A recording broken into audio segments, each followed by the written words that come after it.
Salam dalam nama Tuhan Yesus Kristus. Saudara-saudara, kita akan kembali melanjutkan pelajaran firman Tuhan.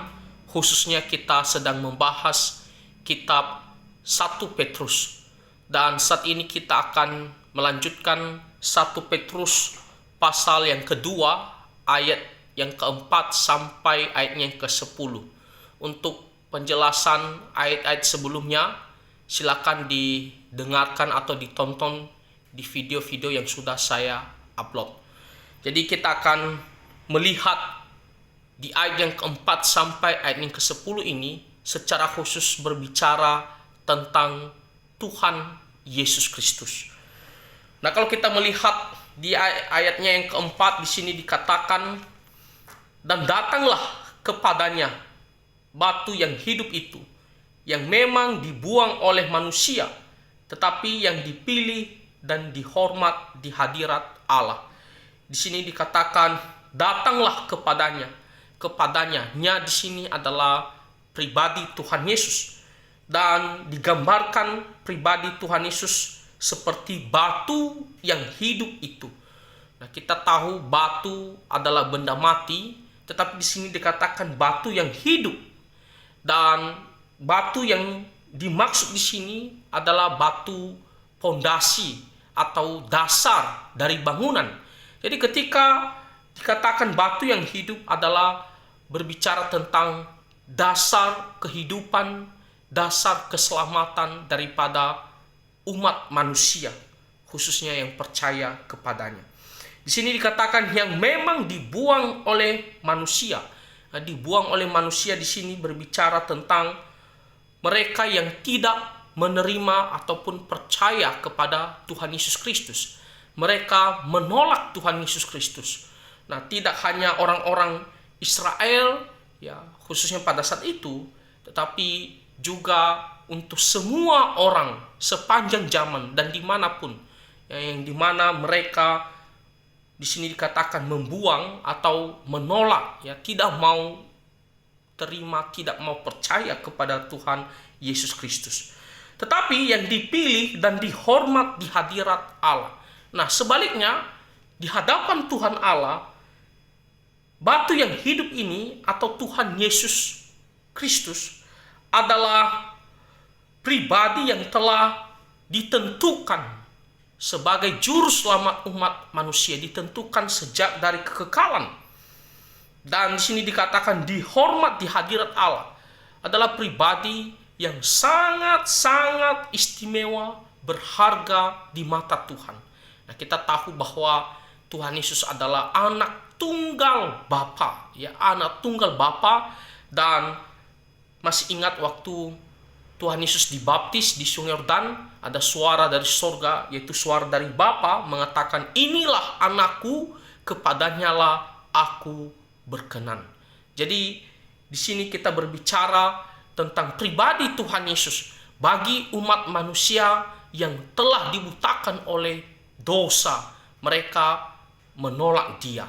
Ya, kita tahu banyak orang sampai saat ini pun banyak yang menolak Tuhan Yesus Kristus. Lebih banyak yang menolak Tuhan Yesus Kristus, ya termasuk orang Israel, sebagai bangsa pilihan Tuhan, tetapi mereka masih dibutakan kerohaniannya, masih dibutakan oleh dosa.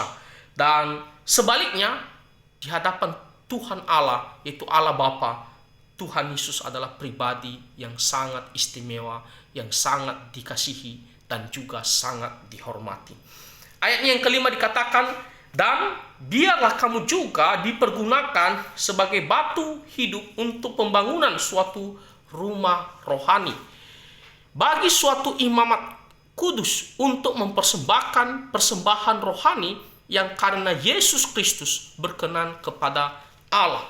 Nah, di sini dikatakan kamu juga, ya ini berbicara tentang kita semua orang-orang Kristen, ya secara khusus orang-orang Kristen yang dibicarakan dalam konteks ini, ya yang tersebar di beberapa tempat. Kita bisa melihat di pasal pertama ayat yang pertama. Tetapi secara umum semuanya kita orang Kristen sepanjang zaman dan dimanapun, ya itulah yang dibicarakan di sini. Kamu juga dipergunakan sebagai batu hidup untuk pembangunan suatu rumah rohani. Nah, kita juga ya seperti Tuhan Allah kita, di mana yaitu Tuhan Yesus Kristus menjadi pondasi hidup kita dan teladan hidup kita, maka kita juga harus ya mempersembahkan hidup kita sebagai batu hidup untuk pembangunan suatu rumah rohani. Maksudnya apa? Kita persembahkan hidup kita ya untuk pekerjaan Tuhan, untuk pelayanan Tuhan, untuk bersaksi bagi Tuhan Yesus Kristus. Ya, di sini dikatakan suatu rumah rohani ya, di mana Tuhan Allah beserta berdiam di antara kita sebagai orang Kristen, dan melalui kesaksian hidup kita orang-orang bisa datang, bisa percaya kepada Tuhan Yesus Kristus. Dan di sini dikatakan bagi suatu imamat kudus ya, kita dikatakan adalah imamat kudus. Dalam arti apa? Kalau di perjanjian lama yang boleh mempersembahkan korban bakaran ya dari domba atau apapun binatang itu yang sudah ditentukan oleh Tuhan, itu hanya oleh imam saja. Ya, jadi umat itu tidak bisa langsung mempersembahkan korban itu, hanya imam saja. Nah, tetapi di sini dikatakan setiap orang percaya adalah imamat kudus. Dalam arti apa? Kita bisa langsung mempersembahkan korban kepada Tuhan, tidak lagi melalui perantara para imam. Nah, tentunya korban yang dimaksud di sini bukan korban binatang, tetapi korban yang berbicara tentang hal-hal rohani ya. Nah, yang seperti apa? Doa. Ya, kita bisa datang langsung ke hadapan Tuhan berdoa. Ya, kita bisa datang langsung kepada Tuhan mempersembahkan ya persembahan kita kepada Tuhan. Ya, persembahan yang terbaik kepada Tuhan. Ya, apalagi kita bisa datang kepada Tuhan untuk memberikan pujian, penyembahan kepada Tuhan. Kita bisa datang kepada Tuhan mempersembahkan hidup kita, seluruh perbuatan, hati kita, tindakan kita, kita berikan dipakai untuk kemuliaan nama Tuhan. Nah, jadi di sini dikatakan imamat kudus. Jadi masing-masing semua orang Kristen bisa datang langsung kepada Tuhan mempersembahkan persembahan yang harum, yang memuliakan nama Tuhan, untuk mempersembahkan persembahan rohani yang karena Yesus Kristus berkenan kepada Allah. Nah, persembahan rohani yang kita persembahkan ini, kita bisa ya datang kepada Tuhan langsung, dan Tuhan Allah berkenan terhadap persembahan kita ini karena satu nama, yaitu Tuhan Yesus Kristus. Ya, jadi di luar Tuhan Yesus Kristus tidak ada persembahan, tidak ada ya hal apapun, perbuatan baik sekalipun dilakukan oleh manusia dapat berkenan kepada Tuhan Allah. Ya, jadi kalau ada orang di luar sana yang tidak percaya Tuhan Yesus, lalu dia berusaha berbuat baik, lalu kita bilang, wah, dia perbuatan baiknya diterima oleh Tuhan Allah, ya, dihitung oleh Tuhan Allah. Jawabannya tidak. Tidak ada sesuatu perbuatan baik ataupun pekerjaan apapun itu ya, atau persembahan apapun itu yang dapat berkenan kepada Tuhan di luar Tuhan Yesus Kristus. Karena di mata Tuhan kita ini semua orang berdosa yang harus dihukum. Tapi Tuhan Yesus Kristus yang adalah sempurna dan dia telah mati menjadi korban penebusan bagi kita, maka Tuhan Allah ya berkenan kepadanya, dan hanya melalui Tuhan Yesus Kristuslah kita juga bisa diperkenankan di mata Tuhan Allah. Jadi kita harus percaya sungguh-sungguh kepada Tuhan Yesus, ikut Tuhan Yesus Kristus sebagai juru selamat hidup kita. Nah, ayat yang ke-6, sebab ada tertulis dalam kitab suci, sesungguhnya aku meletakkan di Sion sebuah batu yang terpilih, sebuah batu penjuru yang mahal, dan siapa yang percaya kepadanya tidak akan dipermalukan.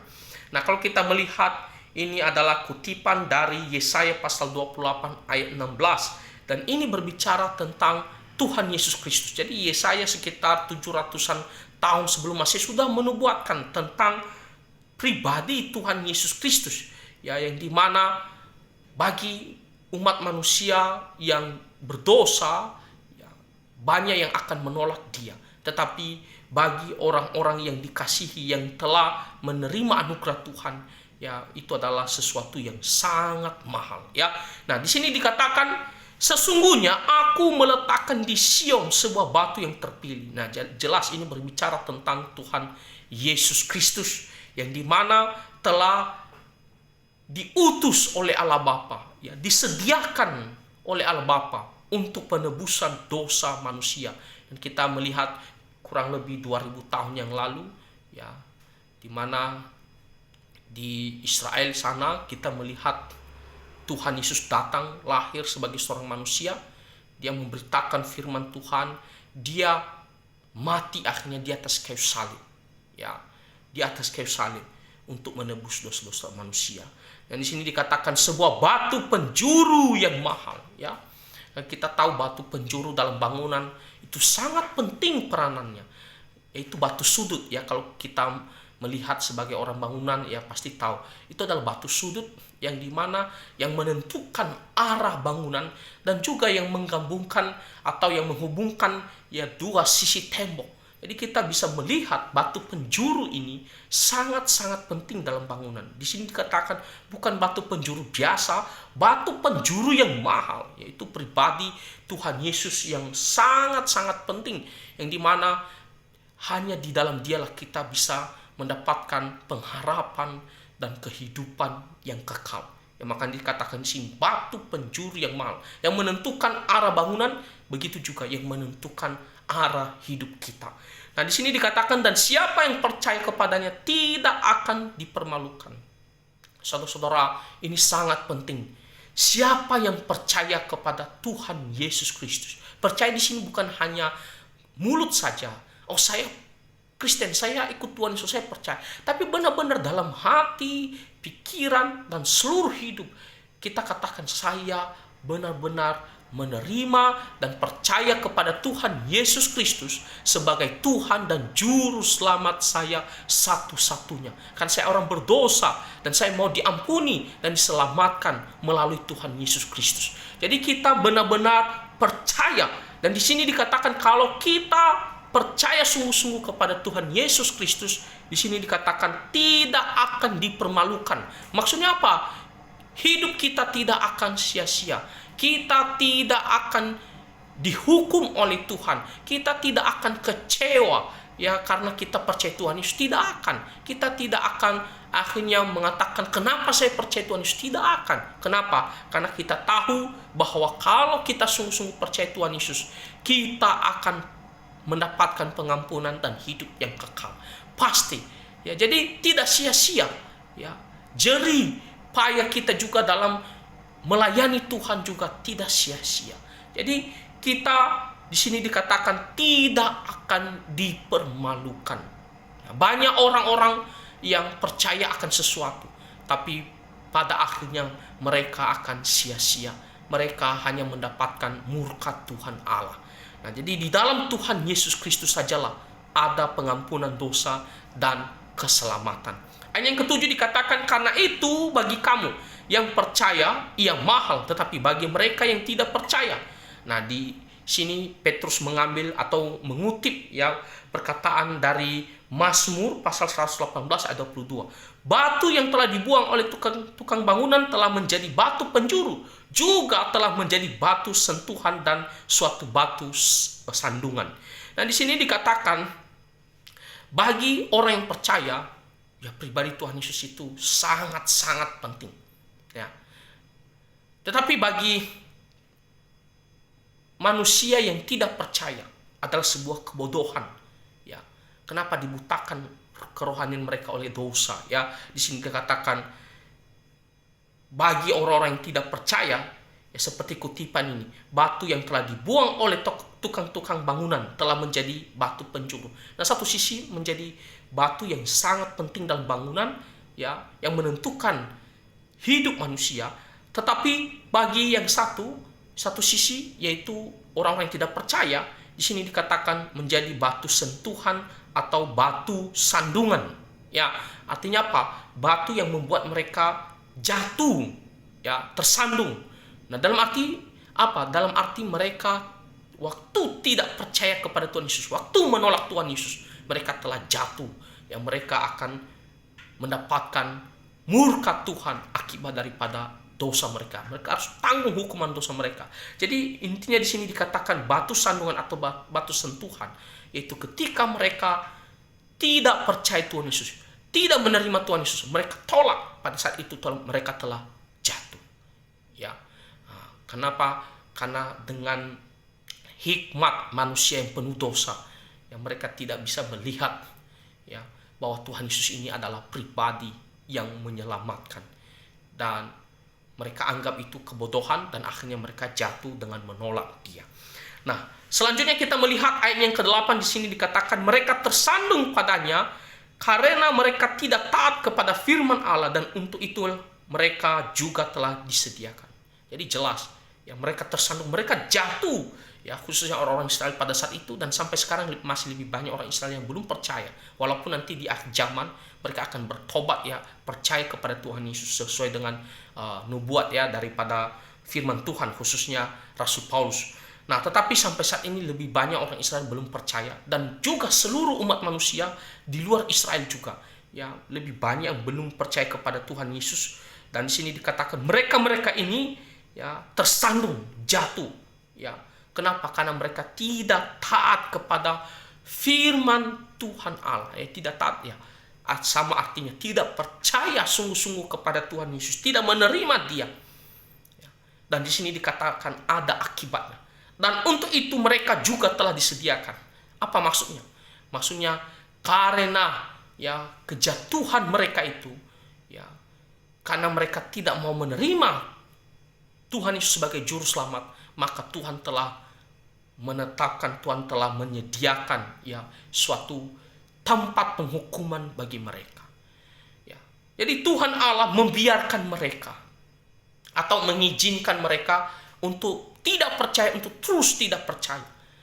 Dan oleh karena itu Tuhan Allah juga ya menetapkan suatu tempat penghukuman bagi mereka. Tuhan telah menyediakan akibat daripada ketidakpercayaan mereka, yaitu penghukuman yang kekal, neraka selama-lamanya.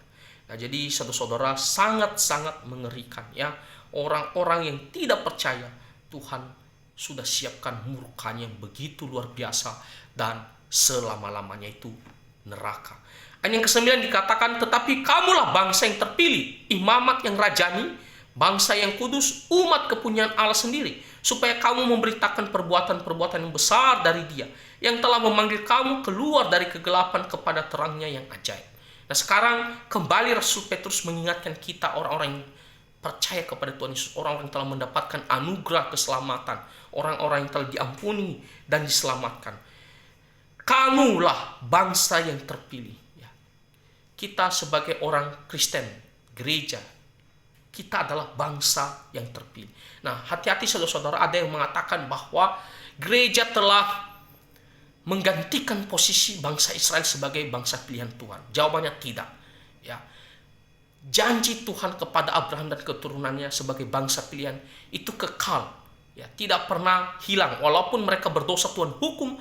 Sampai saat ini pun yang mereka masih belum percaya, bagi yang tidak percaya Tuhan hukum, tetapi janji secara sebagai suatu bangsa ya, ingat ya, sebagai suatu bangsa, sebagai keturunan Abraham ya, berkat ini atau bangsa pilihan ini tidak pernah dicabut oleh Tuhan, tidak pernah hilang. Ya, makanya tadi saya sempat singgung, nanti di akhir zaman sesuai dengan perkataan firman Tuhan, khususnya ya yang dikatakan oleh Rasul Paulus bahwa di akhir zaman mereka akan bertobat. Ya, jadi orang Israel ketika berbuat dosa, Tuhan hajar mereka, Tuhan hukum, tapi kasih Tuhan tidak pernah membuang mereka selama-lamanya. Jadi sebagai suatu bangsa, walaupun mereka belum percaya, Tuhan hukum mereka, tapi sebagai berkat suatu bangsa itu tidak pernah hilang. Makanya kita melihat bagaimana Israel sampai saat ini eksis, dan juga luar biasa ya dalam hal ilmu pengetahuan, teknologi, dan lain-lain. Ya, kan ada berkat khusus ya. Nah, tetapi kita orang percaya, kita juga disebut sebagai bangsa pilihan Tuhan. Dalam arti apa? Bukan secara darah keturunan Abraham langsung, tapi beda berkat kita dengan bangsa Israel. Kita adalah orang-orang yang telah mendapatkan pengampunan dosa dan keselamatan. Ya, kita adalah orang-orang yang telah mendapatkan anugerah Tuhan. Dan di sini dikatakan bangsa yang terpilih, Kita sudah dipilih sejak sebelum dunia diciptakan, ya. Dan di sini dikatakan imamat yang rajani. Ya, kitalah yang sendiri-sendiri juga bisa langsung datang kepada Tuhan mempersembahkan persembahan rohani tadi yang kita katakan, pujian, persembahan, apalagi doa dan perbuatan baik, segala macam pelayanan untuk kemuliaan nama Tuhan. Bangsa yang kudus, ya, kita dipilih Tuhan, dikhususkan oleh Tuhan, diselamatkan oleh Tuhan supaya kita menjadi pribadi-pribadi yang kudus, yang terpisah daripada dosa, yang menyerupai, ya, Kristus dalam hal sifat-sifat kekudusannya. Kita menjauhi dosa, kita bersaksi baik bagi Tuhan, memuliakan nama Tuhan. Umat kepunyaan Allah sendiri. Nah, kita adalah orang-orang yang adalah kepunyaan Allah sendiri. Bahkan dikatakan oleh firman Tuhan, kita adalah anak-anak Allah, orang-orang yang dikasihi oleh Tuhan Allah. Ketika kita sudah sungguh-sungguh percaya Tuhan Yesus, supaya kamu memberitakan perbuatan-perbuatan yang besar dari Dia, yang telah memanggil kamu keluar dari kegelapan kepada terangnya yang ajaib. Nah, jadi itulah gereja. Kita dipanggil keluar dari kegelapan dan kita masuk kepada terangnya. Terangnya yang ajaib, itulah kata gereja, eklesia. Ya, orang-orang yang telah dipanggil keluar dari kegelapan dan masuk kepada terangnya yang ajaib. Nah, jadi untuk apa kita dipanggil keluar dari kegelapan? Untuk apa kita dijadikan sebagai anak-anak Tuhan, umat Allah, dipilih oleh Tuhan? Di sini dikatakan supaya kita memberitakan perbuatan-perbuatan yang besar dari Dia. Yang pertama-tama kita pergi memberitakan Injil, memberitakan keselamatan, memberitakan tentang Tuhan Yesus kepada orang-orang yang belum percaya. Dan kita menjadi saksi yang baik, ya, jangan menjadi saksi yang buruk. Itulah tujuan hidup kita sebagai orang Kristen. Jadi ingat itu. Jangan kita mengatakan seorang Kristen tapi menjadi saksi yang buruk, ya. Dan juga kita tidak pernah memberitakan Injil Tuhan. Ayat yang terakhir, ayat yang ke-10 dikatakan, kamu yang dahulu bukan umat Allah, tetapi yang sekarang telah menjadi umatnya. Yang dahulu tidak dikasihani, tetapi yang sekarang telah beroleh belas kasihan. Nah, inilah anugerah Tuhan dan inilah alasan kenapa kita harus terus bersyukur dan memuji nama Tuhan dan berusaha yang terbaik mempersembahkan hidup kita untuk Tuhan. Kenapa? Karena kita dulu bukan umat Allah. Kita adalah musuh Tuhan Allah karena dosa. Sejak dari kandungan kita adalah dosa karena kita mewarisi, ya, sifat atau natur dosa daripada leluhur kita, daripada nenek moyang kita. Pertama-tama mulai dari Adam dan Hawa. Dan setelah kita lahir, kita besar, kita melakukan banyak perbuatan dosa, kita menjadi musuh Tuhan di hadapannya yang akan dimurkai oleh Tuhan. Tetapi oleh anugerah belas kasihan Tuhan, ya, Tuhan menjadikan kita sebagai umatnya, orang-orang yang dikasihinya. Bukan karena kehebatan kita, bukan karena ada sesuatu yang baik dari kita, tapi murni belas kasihan Tuhan, anugerah Tuhan kepada kita. Di sini dikatakan yang dahulu tidak dikasihani, tetapi yang sekarang telah beroleh belas kasihan. Jadi jelas sekali kata belas kasihan. Ya, itulah yang harus kita selalu ingat. Kalau bukan karena belas kasihan Tuhan, kita ini adalah orang-orang yang akan dimurkai oleh Tuhan. Orang-orang yang akan binasa akibat daripada dosa kita. Ya, tetapi puji Tuhan, ya, Tuhan Allah telah memilih kita. Puji Tuhan karena kasih karunia-Nya Dia telah menyelamatkan kita. Puji Tuhan untuk Tuhan Yesus Kristus yang telah mati di atas kayu salib untuk menebus dosa-dosa kita dan telah bangkit dari antara kematian dan naik ke surga menyediakan tempat bagi kita di surga bagi yang percaya kepada Tuhan Yesus Kristus. Ya, jadi saudara-saudara, inilah tentang pribadi Tuhan Yesus yang adalah batu penjuru. Ya, di sini kita melihat batu yang hidup, yang dimana hidup kita tergantung di dalam Tuhan Yesus. Hidup kita ada di dalam Tuhan Yesus. Keselamatan, pengharapan hanya ada di dalam Tuhan Yesus Kristus. Jadi kita harus sungguh-sungguh percaya, ya, dan kita selanjutnya dalam hidup kita mempersembahkan hidup kita untuk kemuliaan nama Tuhan Yesus Kristus. Kiranya firman Tuhan ini kita bisa mengerti dan Tuhan Yesus memberkati kita semua. Amin.